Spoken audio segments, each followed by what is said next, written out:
Welcome to the 1110 Leadership Podcast, where we tackle issues at the intersection of leadership, faith, and culture. I'm your host, Rob Shields, Vice President of Strategy at 1110 Leadership, and I'm joined by my co-host, founder and CEO of 1110 Leadership, David Spickard. Proverbs 1110 lays out a bold and countercultural vision. When the righteous prosper, the city rejoices. We're here to ask, what does it look like practically to be this type of leader? Leaders willing to invest everything they have so that everyone around them can thrive. Join us on the journey as we lean in, listen, and learn how to become Proverbs 11:10 kind of leaders. The kind of leaders that make our cities rejoice. David. Hey, Rob. How are you, my friend? I'm great, Rob. How are you? I'm good. I'm doing well. Our guest today definitely was firing on all cylinders. So I'm really excited to introduce him to our listeners. Yeah, Jon Houghton is just a really incredible leader who has come across our path as we have been engaging in worlds of understanding leadership, and particularly in spaces where people are being very intentional about what it means to be just. As the CEO of the Holy Post media company, and then also director of Chicago Fellowship, he brings a unique experience to our conversation today. We could have gone in a lot of different directions, a lot of topics. So we try to go deep where it made sense and hit on the things that we think our listeners would be really interested in. But it's one of those where we're getting back to a little bit of our just discussions. It's exciting to get back into talking about the things that we as leaders think about in order to be just. And so Jon brings a wealth of perspective on that. Yeah, I mean, his bio alone, there's just a lot that he's done and experienced that he just brings a lot to a leadership conversation. And our listeners are in store for a really full one. He truly was firing all cylinders. So for those of you who are maybe less familiar with Jon, he does serve as the CEO of the Holy Post, the multimedia company helping people imagine life with God in a post-Christian culture. He's also the director of the Chicago Fellowship, which is a community of leaders seeking to live out grace through justice and compassion. And so they convene a lot of leaders in the Chicago community, wrestle through leadership issues, and also are trying to rejoice the city in ways that he talks about in this conversation. And so obviously that meant we had a lot to talk about, David, when it comes to the overlap with our approach, both to our work, but also to our just leadership groups, and the importance of really living these principles out in the context of community. Jon also knows a lot about community because he spent over 2 decades on staff with Young Life, and most recently as the regional director in Chicago. He's got a master's in theology from Fuller Seminary. He is married to his wife, Annie, who founded the Field School on Chicago's West Side. And together they are raising 4 kids. He is very involved in the Chicago community, but still carves out a ton of time to thinking about all things NBA, which, David, I know we were pleasantly surprised. I bet our listeners are wondering, how did it go there? Did it zigzag and land with the NBA? Yes, that's exactly what happened. Well, it was pretty impressive that we held off until the very end. That's true. Those were the questions that were really burning that you wanted to pepper him with, but you showed a lot of great self-restraint, David. But yeah, Jon's one of those guys that his energy is undeniable. I think our listeners are going to really enjoy hearing from his perspective.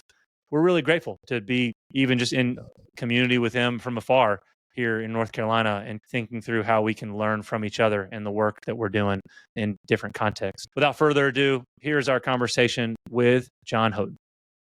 Jon, welcome to the 1110 Leadership Podcast. Great. Happy to be here. So we're really excited for you to be here with us today. Thank you for your time. Yeah, happy to be here, and I think you'll experience I'm excited to be here as well because these are some of my favorite topics. Yeah, that's great. Ours too. Let's jump in. I'm really curious in terms of how you would describe your leadership journey and how you've ended up in the leadership roles that you have currently with Holy Post and with Chicago Fellowship. And just describe that for us, and maybe even some of the things that get you excited about both of those and how you're living out what you believe are your gifts in each of those places. Yeah, I've had really my whole life, I've had sort of an embarrassment of riches of people that have invested in me in different ways, and therefore some point along the way became like just such a student of leadership in addition to being hopefully a practicer of leadership, but obsessed with reading leadership books for a long time. I actually read fewer books now in that way than I did before probably, but just had people that were constantly investing in me in that way. And over time, just in the way that it happened for me, then the opportunity to lead and develop others like people did for me became so life-giving. So just the kind of obsessed with the idea of helping people become who they're capable of becoming. And so I have found different ways to live out what I guess I would say is that calling of helping people become who they're capable of becoming. For most of that, for the first 20 years of my career, that was with Young Life. So ministry for high school, middle school students, college students. I always felt like I had good job security in that because I liked raising money. I liked developing people. Then about 3 years ago, I shifted over to leading Chicago Fellowship, which is a ministry of men in greater Chicago that generally would say we're just trying to help people more faithfully follow Jesus in all areas of their life. And then as the CEO of Holy Post Media company that we think of our audience largely as disillusioned Christians and trying to help them reconcile their faith with what they see of Christians in the world. Very different in some ways and very similar in this sense of like all of them are helping people become who they're capable of becoming. And for me, that includes being a follower of Christ. So they were all helping people more faithfully follow Jesus, which is a path, a part of being all of who they're capable of becoming. That is some of my journey. I also coached basketball along the way. There's all of these things were kind of leadership in different manifestations. So just building off on that, there's a lot of alignment with the idea of developing people and having a fuller experience of their faith and how they engage with the world. What is motivating you in both of those spaces?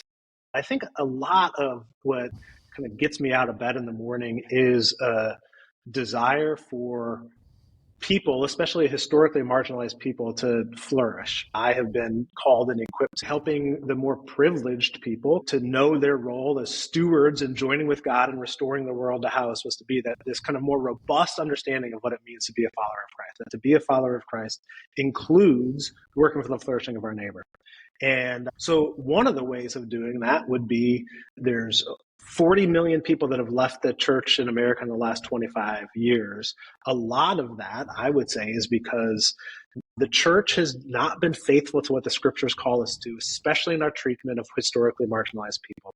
That causes people to say, I don't want to have any part of that thing. So we've been unfaithful to who God calls us to be. People are leaving the church in part because of watching people really live unfaithfully to who Christ calls us to live.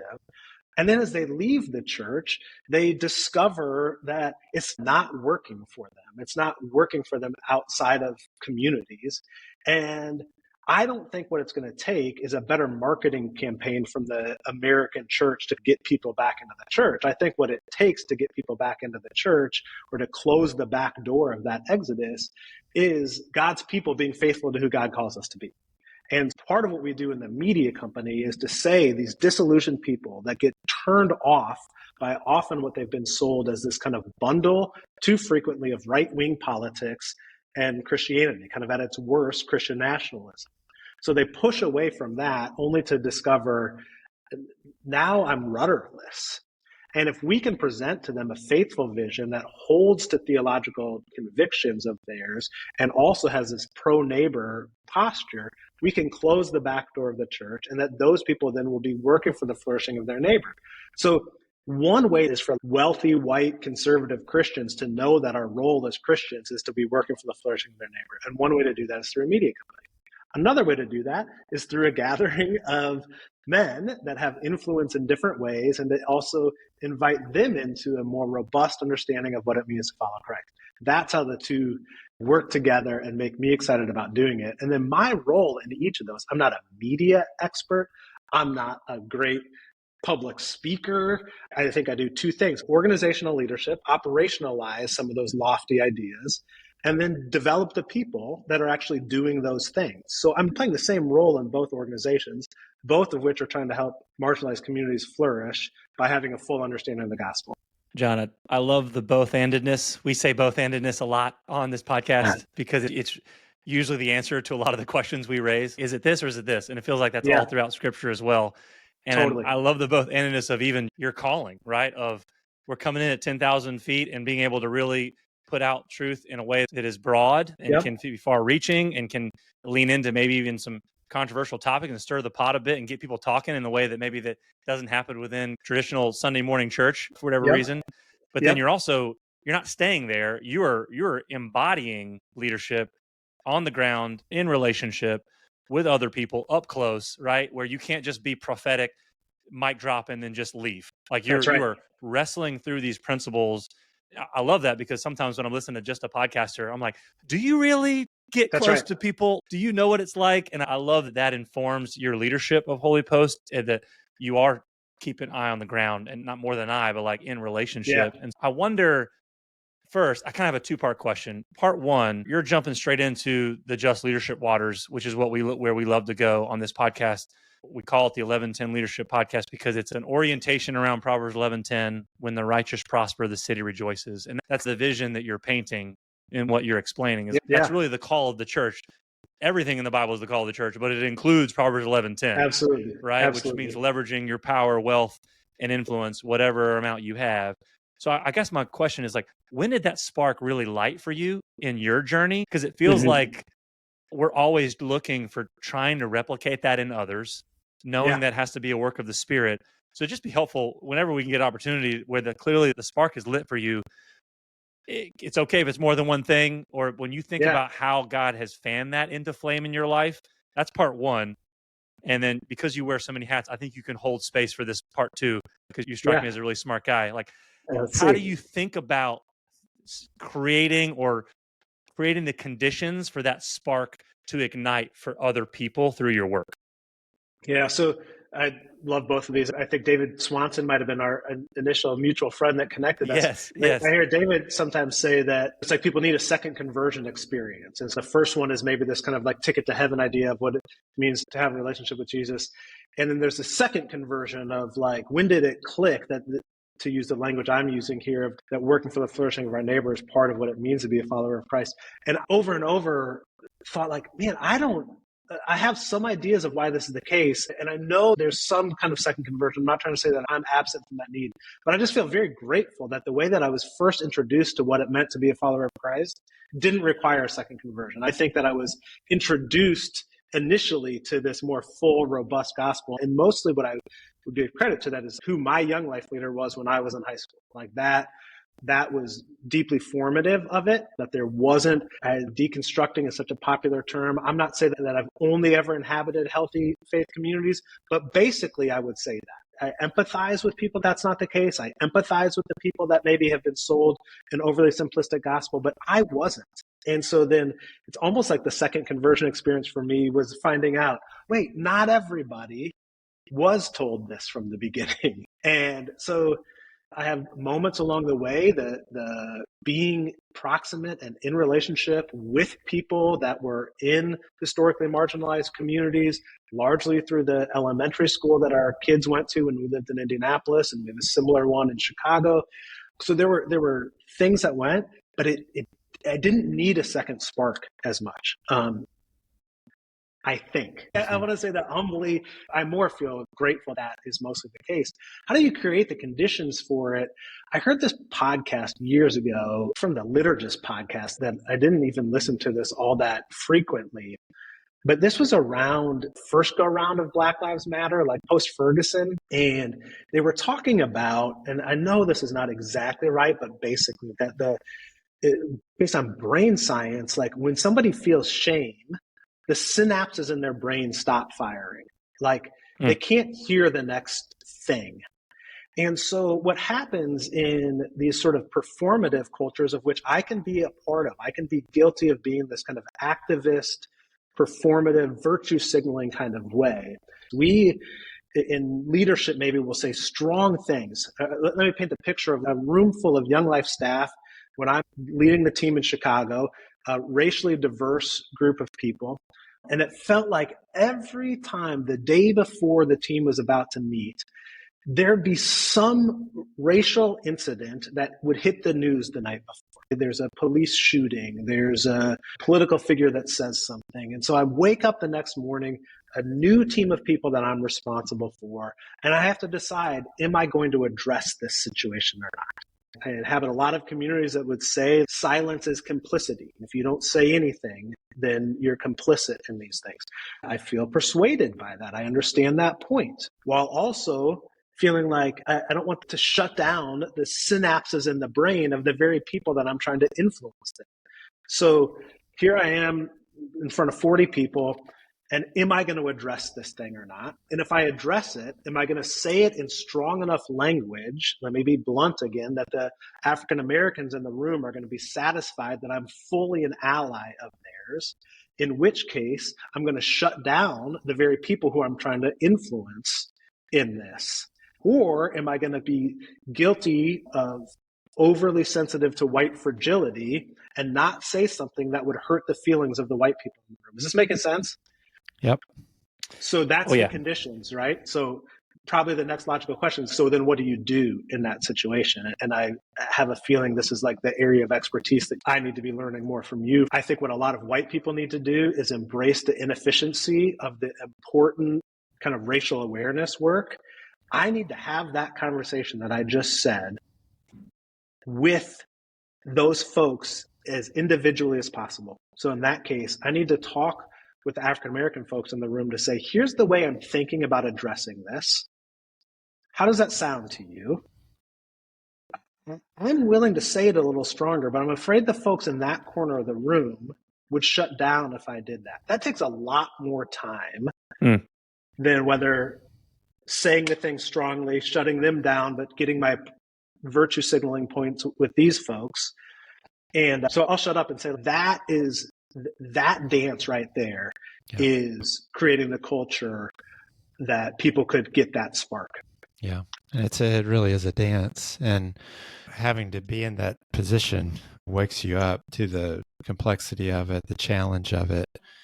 And we're finding that many of our leaders that we're working with have found themselves in those settings where they're having to respond in a way that's surprising, because there haven't been these cultural moments quite as much that are visible, or these events that are happening. And early on in our groups, when a lot of these things were happening, we really needed to coach our leaders on addressing that. And the first response was, oh gosh, I didn't know I needed to say something. As I think about that, I'm curious, Jon, to hear your perspective on what you're learning from your audience in both spaces.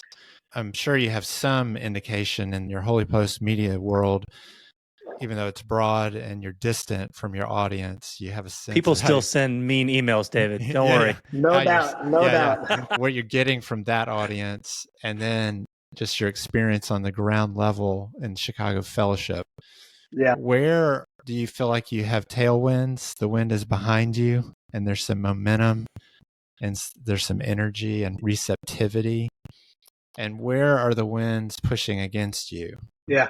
The resistance, the questions, the concerns. Yeah. So Emerson runs social media for Holy Post, and she just recently said, and I just think it's so profound. She said a few years ago for something like Holy Post, which Phil Vischer is the founder of it, the guy that created VeggieTales. So it probably started as like white evangelical royalty, and then was like very vocal about the ways that a lot of the mega movement is antithetical to the way of Jesus in the name of Jesus. And that's what we would want to call out as the times where we think that people are doing things in the name of Jesus that are antithetical to the way of Jesus. So we do that. And what Emerson said that I think is so profound is that there was a few years ago where the prophetic voice of Holy Post was a willingness to very directly call out those things, to call out MAGA, to call out Donald Trump in ways that it was antithetical to the way of Jesus.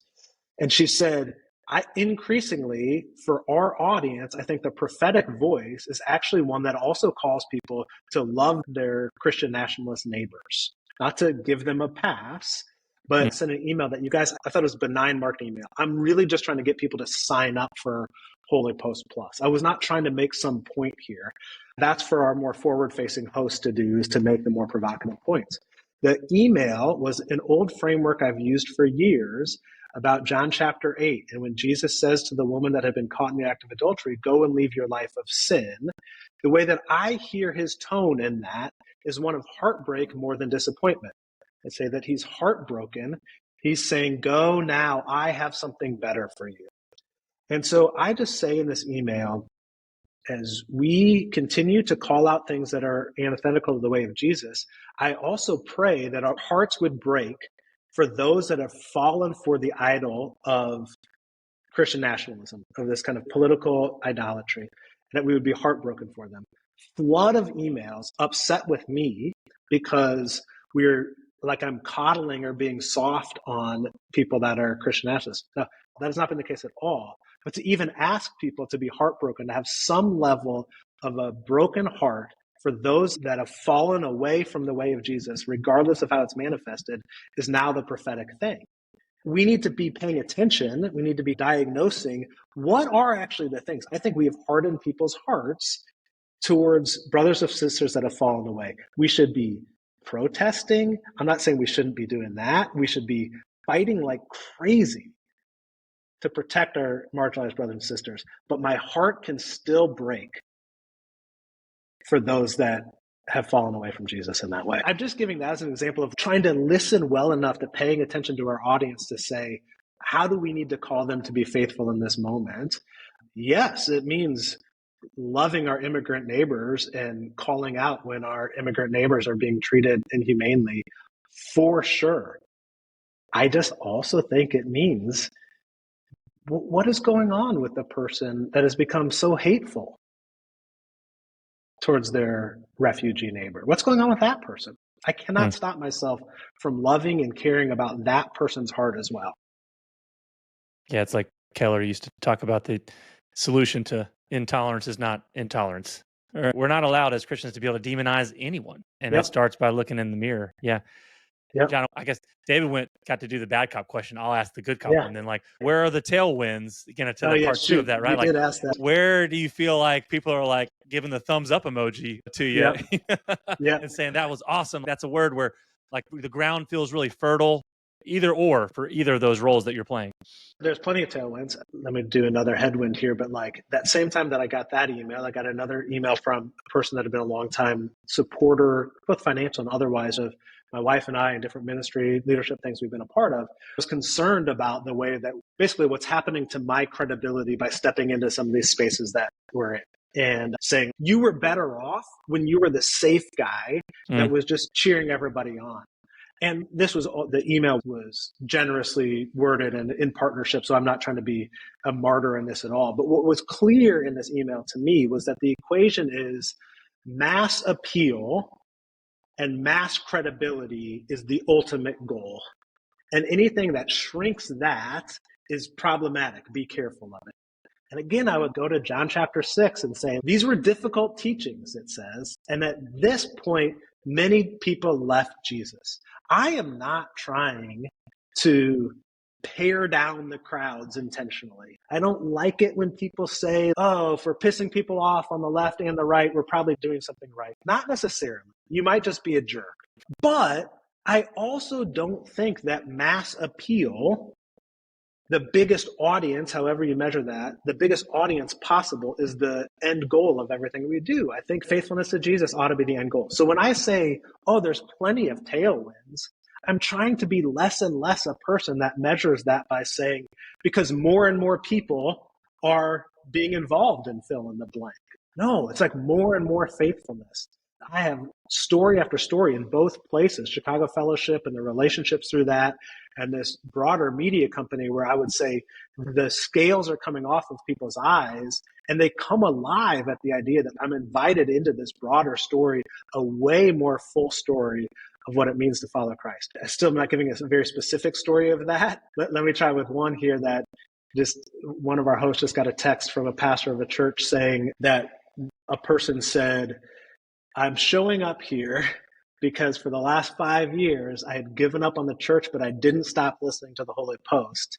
And they didn't stop encouraging me to end up in embodied communities with other people that are more faithfully following Jesus. So I can't quit. So I'm here. And then now that person has just recently joined a small group at their church. And I'm like, that's what we're trying to do. We want to critique enough that we have credibility with disillusioned Christians, but we also don't want to just become this cesspool of complaining about aren't white evangelicals the worst. Credibility, but inviting them into life-giving spaces like the local church. As you've really painted a picture of your environment, which is quite unique and comes with a lot of challenges just in terms of how you guys are pursuing your work. You're also leading teams. You're the leader of your group at Holy Post. You've developed a 3-part framework for leadership development around health, diagnosis, and prescription. Love for you to break that down and share how you've seen it help leaders grow. When we're going into another topic that I get so passionate about. It's a framework that I can't unsee, that I think when individuals or organizations have no emotional margin, when they're unhealthy, then what you end up doing with people is you try to manufacture results. You try to squeeze results out of your people. I would say we cannot manufacture results. It doesn't work. And it's soul sucking as a leader if all you're doing is just trying to manufacture results out of people. But if instead I invest my time and energy in helping people become who they're capable of becoming, then we likely get both the results we're looking for and a healthier person. That person is now also a healthier husband or father or sister or brother or citizen, and they're more effective. So way more life-giving to spend my time thinking about developing people. And the way that the framework works is if I'm not healthy myself, we could define that in a whole bunch of ways, but healthy enough that I have some emotional margin to think beyond myself. That's to steward my energy in a way that I can think beyond myself. What do I do with that now margin of emotional energy or time energy? I use it to diagnose. And here's what I mean by that is I think my biggest critique about a lot of leadership would be we want to prescribe universalized solutions to what are customized problems. I think it's lazy and ineffective leadership to prescribe the exact same thing without diagnosing. I think that a doctor gets paid for diagnosing correctly. If you already knew what somebody had, you would just match the medicine to whatever their diagnosis was. But I've got this, I'm pretty sure it's a herniated disc. I'm going to a doctor tomorrow. The doctor's likely going to ask me questions about my diet. And I'm like, oh, the pain's in my neck and in my shoulder. Why? Because they know more than me about what the things could be that are getting in the way of me being healthy. So as a leader, instead of prescribing universalized solutions, I want to provide customized solutions, which means I need to know my people well. I would say the framework, the lens that I cannot stop seeing is what gets in the way of Rob becoming who he's capable of becoming? What are the things that prevent Rob from being the most effective leader and person he's capable of being? Or what is Rob uniquely gifted at that he needs to be doing more of? That's the diagnosis step. I think once you figure that out, the prescription actually becomes pretty easy for that. And that's the coaching step. But most leaders, in my opinion, out of a desire for efficiency again, are prescribing universalized solutions. So let's intersect some of what we're talking about here with kind of racial justice and racial awareness kind of work is like, in Young Life, one of the things that you do is raise money. And if what we do is just keep saying, here's the case statement that you need, here's the glossy deck, here's the way that you need to fundraise, but we never talk about or pay attention to that there's actually oftentimes a huge power dynamic at play when a Black person is going into a wealthy white neighborhood and asking them for money. The hurdle of effectiveness there is oftentimes like there's a lot of stuff that you need to work through about what's going on in that power dynamic. And if we just keep saying, here's a glossy deck, go ask more people, we will end up with an unhealthy person and ineffective results. We skip the diagnosis step in that case. Yeah, I'm tracking with you, John. We talk a lot about the qualities of just leadership, and we talk about quality one of seeing the whole playing field, seeing ourselves fully. You talk about fullness a lot, seeing others, and then seeing the whole community, which takes emotional intelligence. I love the term emotional margin. I've not, we talk about margin a lot, but I love that you're packaging it a little bit differently there to say it requires emotional margin to be able to diagnose. And I think as leaders, oftentimes people are listening to this podcast, they're doers, they're fixers, they're achievers, they're performers. And what you're saying is actually you need to create the space that is going to feel inefficient, but Yes. that is the most important space that you can carve out. It reminds me of C.S. Lewis's quote of like first things, second things. Like, ironically, if you do these first things first, Yep. you're going to get a lot of the second, not because your end game was to get to the second things, because that doesn't work. But if you sincerely care about Yes. those people and their fullness, that's going to activate a lot of cool second things as well that you didn't prioritize, but you got thrown in. This is part of why that whole thing is a cycle too, because it's like, I would want to critique both of these things that I'm about to say. And this is why it requires such wisdom. Again, I would say health of a leader to be able to have this wisdom is, on the one hand, let's go back to both the horror and in some ways glory days of that moment in time in 2020 when a lot of white Christians were waking up to racial injustice. And there was an openness and a receptivity to the idea that maybe there are systemic injustices in our country that need to be addressed and in our churches that need to be addressed. And there were a lot of well-intentioned white Christians. And I'm fine with the fact this is all about race. It's also, this is true in a lot more than this. But that are saying, somebody just tell me what to do and I'll do it. And on the one hand, that was well-intentioned and good, but you can't outsource your discernment. You have to be able to know your time and place and your giftedness and your community. And you have to do the hard work of saying, how do I steward those things in a way that are most effective where I am? Somebody else cannot tell you how to do it. That is lazy. It is our work to do that discernment. Okay. On the other hand, if all you do is think and strategize and stay in that diagnosis step forever and never move to action because you might screw it up, no matter how well-intentioned that is, nothing changes for the communities that you claim to care about. And so there has to be a courage, a wisdom to say, inefficient, yes, but I am going to do something, and I'm going to trust that I will be received with grace if I hurt the very people that I'm trying to serve. That's been my experience over and over again. As I step out, I screw up a little bit, and over again, I'm received with grace by marginalized communities. So you cannot have inaction, but you cannot also say, somebody else just tell me what to do and I'll do it. You have to do both of those things. It has to be an ongoing cycle, which is what you guys are doing, I know, but I get worked up about it. Jon, you just articulated the 4 qualities of a just leader in my book, which is starting with what Rob said, seeing the whole playing field, then building cultural competency, then giving power away, and then taking bold and courageous action. Yeah. Which really, we love formulas because we need some guidance, particularly when we're in situations where we're uncomfortable, we don't have experience. Our hope, and just like with your framework of leadership, is that the framework of those topics can allow people a pathway, but it doesn't get rid of the nuance and complexity and the fact that it's relational, centered on our hearts, how we understand the uniquenesses of each situation, each person, etc., to diagnose well, but then to be compelled to action. And hopefully God gives us a real care and compassion for these issues and for the people, so that, of course, we're going to act. What else would we do? Exactly. And it's not because we're checking off a box, but because it's staring at us right in the face. And it's who we are, right? It's who we are. Yeah. Yep. Jon, we could talk about these things forever. Yes, I could. So we always do a bottom line at the end of our podcast, big idea, thought, maybe even a word of encouragement for our listeners around the things that we've been discussing today. If you were to have a bottom line, what would that be?